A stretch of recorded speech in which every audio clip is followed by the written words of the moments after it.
today I'm going to teach this little girl to swim. Are you ready? Yeah. I've explained all the theory to you so you understand what to do. Right, off you go. Obviously that's not the way to teach somebody to swim, and in case you're interested, that was my granddaughter and she does know how to swim.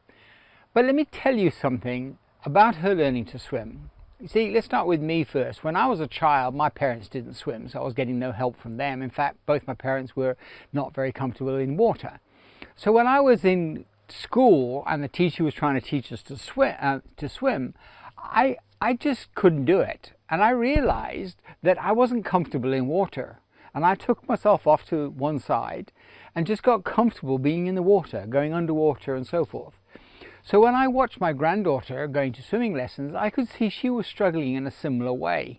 So I took her off after her first lesson and went off and did some exercises with her in the water, got her to feel comfortable in the water, got her to realize what she could do in the water.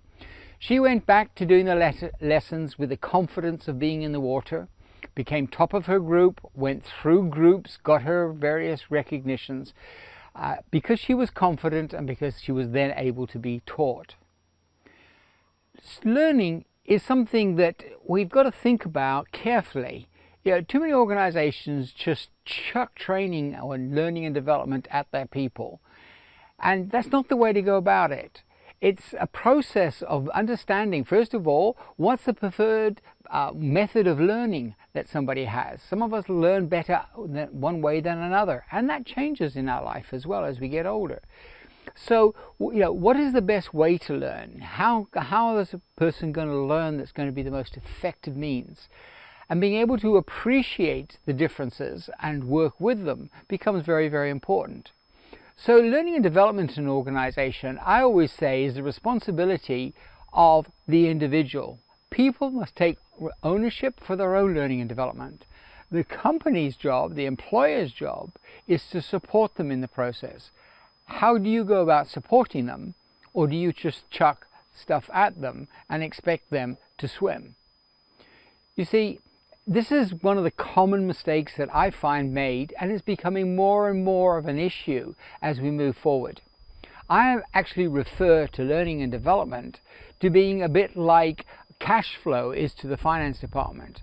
Cash flow in a business is key. You get that wrong, I've seen many good businesses fail because of lack of cash flow. So cash flow is like a lifeblood of an organization, and the finance department's job is to look after that.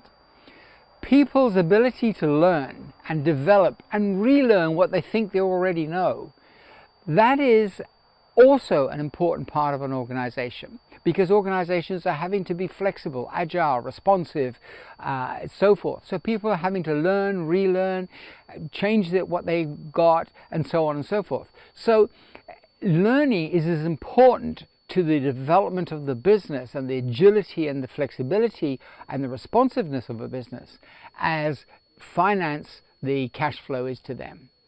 So think about how you're going about your learning and developing your organization. Where does the ownership lie?